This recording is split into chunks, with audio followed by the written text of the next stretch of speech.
আসসালামু আলাইকুম রহমতুল্লাহি ওবরকাতুহু।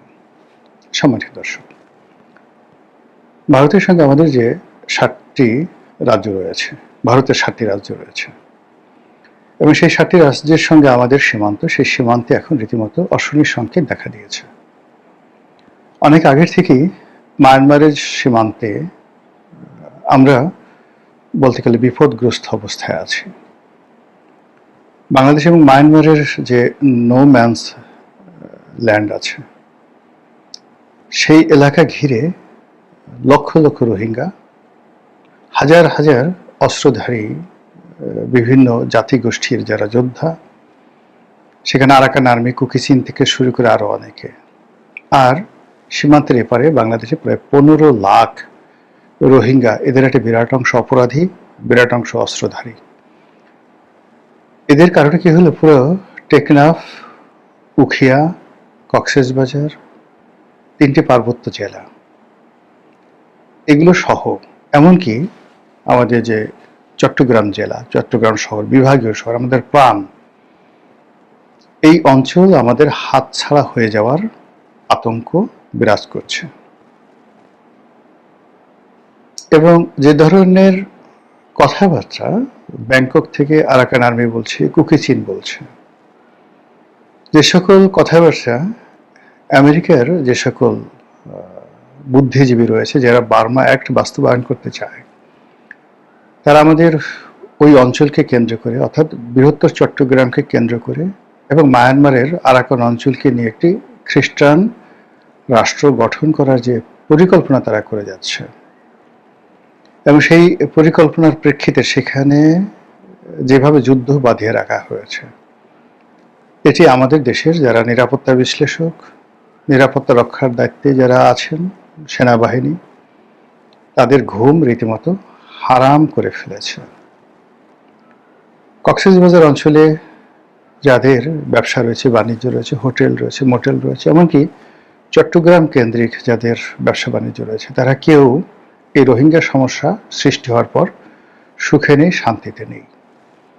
আমাদের আবেগিক প্রবণ বাঙালি যখন এই রোহিঙ্গা সমস্যার সৃষ্টি হলো, তাদেরকে আহলান সাহালান স্বাগতম জানানোর জন্য হাজার হাজার মানুষ, এই দাড়ি টুপিওয়ালা আমাদের ইসলামপন্থী যারা লোকজন রয়েছেন, তারা ইমানি দায়িত্ব পালন করার জন্য কক্সবাজারে ছুটে গেলেন।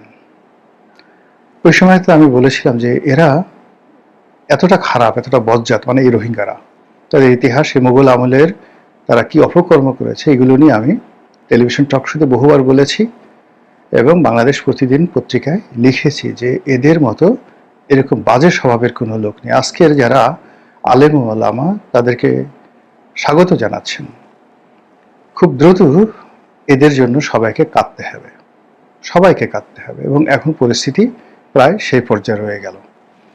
এবার আমরা এই সীমান্ত বাদ দিয়ে পশ্চিমবঙ্গের সঙ্গে আমাদের যে সীমান্ত রয়েছে, সেই সীমান্তর কয়েকগুলো এলাকা, যশোর, খুলনা, এরপর কুষ্টিয়া, এরপর চাঁপাইনবাবগঞ্জ, এরপর আমাদের উত্তরবঙ্গের দিনাজপুর, শিলিগুড়ি, এই যে অঞ্চলগুলো রয়েছে, তো এখানে আমাদের যে মোটামুটি একটা সহ অবস্থান, শান্তিপূর্ণ একটা অবস্থান ছিল মমতা ব্যানার্জির জমানাতে। শুধুমাত্র তিস্তা প্রকল্প এবং পদ্মা ব্যারেজ নিয়ে ভারতের সাথে আমাদের যে কূটনৈতিক পর্যায়ে আমাদের যে মতদ্বৈধতা, ওই পর্যায়ে ছিল, কিন্তু সীমান্তে কখনো মারামারি, হানাহানি, কাটাকাটি ওইরকম ঘটেনি। যেটা হয়েছে সেটা হলো বাহিনীগুলোর মধ্যে, আমাদের বিজিবি, ওদের বিএসএফ, তারা গুলাগুলি করেছে এবং সীমান্তের আমাদের অংশের মানুষের ক্ষয়ক্ষতির শিকার হয়েছে, ভারতের মানুষের ক্ষয়ক্ষতির শিকার হয়েছে। আমাদের অংশগুলো আমাদের পত্রিকায় এসেছে যে বিএসএফ এইভাবে গুলি করে এত লোককে মেরে ফেলেছে। আবার আমাদের বিজিবি যাদেরকে গুলি করে মেরেছে, এই খবর আমাদের দেশে আসেনি, কিন্তু এগুলো ভারতীয় পত্রপত্রিকায় ব্যাপকভাবে আসছে। ফলে এই সীমান্ত উত্তেজনার বাইরে মূলত আমাদের আসলে ওইরকম মেজর কোনো সমস্যা ছিল না। পুরো মমতা ব্যানার্জির জমানায়, তার আগে জ্যোতি বসুর জমানায়, বিমান বসুর জমানাতে, বা অন্য যারা বামপন্থী সরকার ছিলেন, এমনকি একেবারে সে 1953 থেকে যখন ডাক্তার বিধান চন্দ্র রায় ছিলেন, তখন থেকে আসলে আমাদের সাথে ওইরকম কোনো সমস্যা হয়নি। এমনকি যখন নকশাল আন্দোলন চলছিল চারু মজুমদারের, ঠিক ওই সময়টা তো সীমান্ত বলতে গেলে খোলাই ছিল। তো সেই দিক থেকে এইবারে প্রথম শুভেন্দু যখন পশ্চিমবাংলার মুখ্যমন্ত্রী হিসেবে আসীন হলেন, এখন থেকে এই এলাকাগুলোতে সীমান্তে মারামারি, কাটাকাটি, হানাহানি এগুলো অনিবার্য হওয়ার একটা আশঙ্কা দেখা দিয়েছে। এবং এই সীমান্ত নিয়ে যদি আমাদের সাথে ভারতের যুদ্ধ শুরু হয়ে যায়, এটা অস্বাভাবিক কিছু না, এবং ভারত এরকম কিছু একটা চাচ্ছে।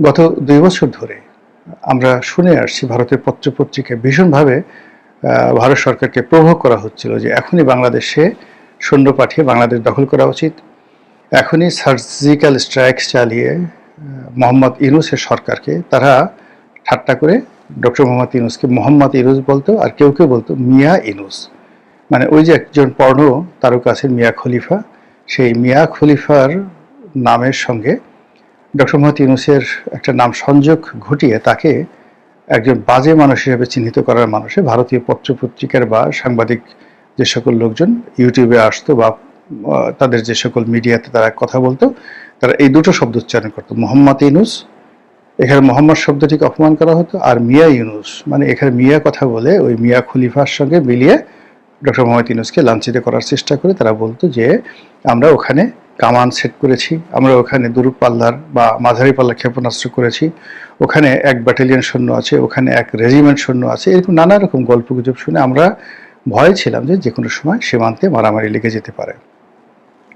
কিন্তু ডক্টর মোহাম্মদ ইউনূসের জমানাতে সেটা হয়নি। এরপরে যখন তারেক রহমান সাহেব ক্ষমতায় এলেন, আমরা ধরে নিলাম যে ভারতের সঙ্গে আমাদের দীর্ঘদিনের যে বিরোধ গত 2 বছর যাবৎ চলছিল, এই বিরোধ নিষ্পত্তি হবে।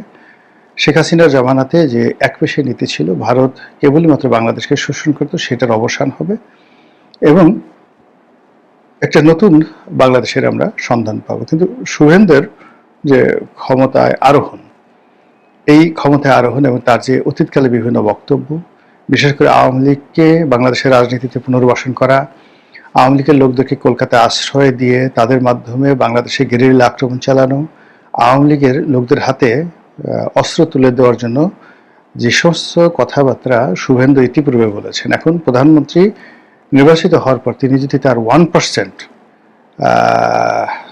সেইগুলো মানে করার চেষ্টা করেন, জাস্ট 1%, তাহলে 1971 সনের মতো একটা অবস্থা তৈরি হয়ে যাবে। 1971 সনে এই ভারতের এই অবস্থার কারণে কি হলো,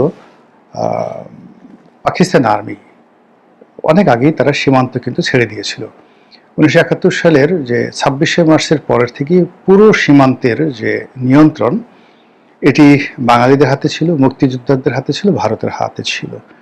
শুধুমাত্র বাংলাদেশের ভিতরে ক্যান্টনমেন্ট কেন্দ্রিক যে এলাকাগুলো রয়েছে সেখানে রাজাকার, আলবদর আর শামস তারা সেখানে এই নির্যাতন চালাতো বা ওরকম মুক্তিযোদ্ধাদের সাথে গেরিলা যুদ্ধ করতো, কিন্তু ইন জেনারেল সীমান্তগুলো বলতে গেলে একেবারে নির্বিবাদে ভারতের অধিকারে ছিল।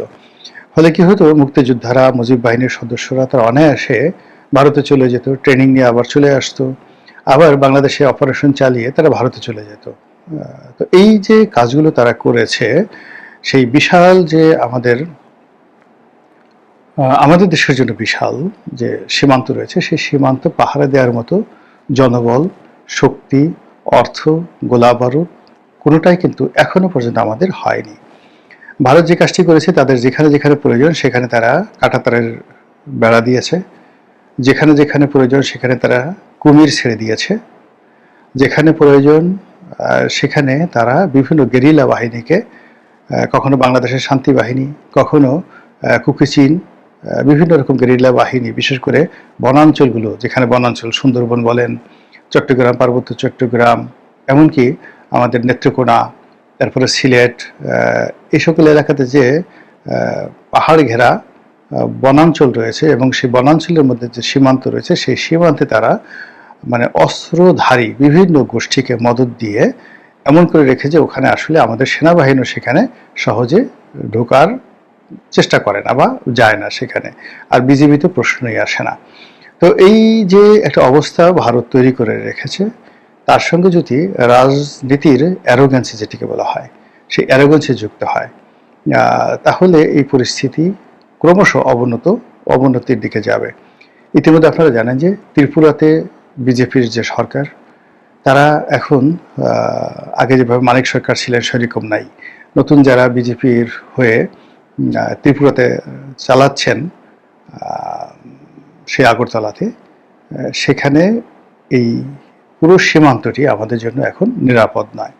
শুভেন্দু আসলো এখানে, এরপরে অন্যান্য যে সকল রাজ্য রয়েছে সেই রাজ্যেতেও বিভিন্ন গ্রুপ রয়েছে, সেই গ্রুপগুলো এখন রীতিমতো বাংলাদেশের এই পারে এসে আক্রমণ চালানোর জন্য রীতিমতো উত্তেজিত হয়ে আছে। এইগুলো একটা। দ্বিতীয় যে সমস্যা, সেই সমস্যাটা হলো ভারত পশ্চিমবঙ্গের প্রায় 50 লাখ, তারা মনে করছে প্রায় 50 লাখ বাঙালি পশ্চিমবঙ্গের বিভিন্ন জায়গাতে আছে। আসামেও নাকি এরকম প্রায় 20 লাখ না 30 লাখ বাঙালি আসামে আছে।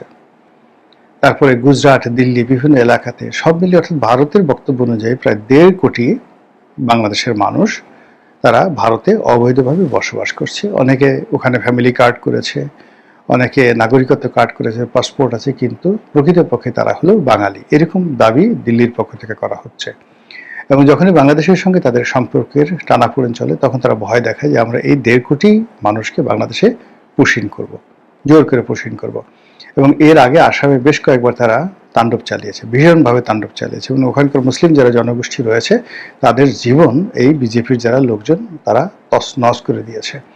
ওটা নিয়ে আমাদের বাংলাদেশের এই পারে, সীমান্তের এই পারে বেশ উত্তেজনা দেখা দিয়েছিল, কিন্তু শেষ পর্যন্ত ভারত সেটা পাঠায়নি, বা কিন্তু ওটাকে একটা হাতিয়ার হিসেবে ব্যবহার করার জন্য তারা রেখে দিয়েছে।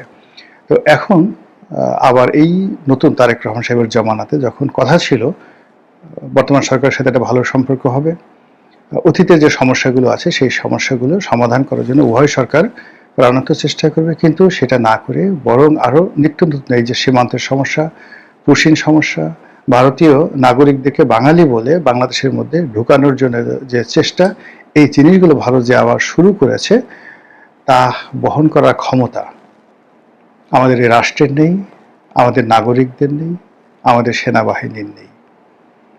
একমাত্র আল্লাহ রাব্বুল আলামিন জানেন যে ভারতের এই আগ্রাসন থেকে আমরা আসলে কিভাবে মুক্তি পাব। মহান আল্লাহ আমাদের সবাইকে হেদায়েত দান করুন।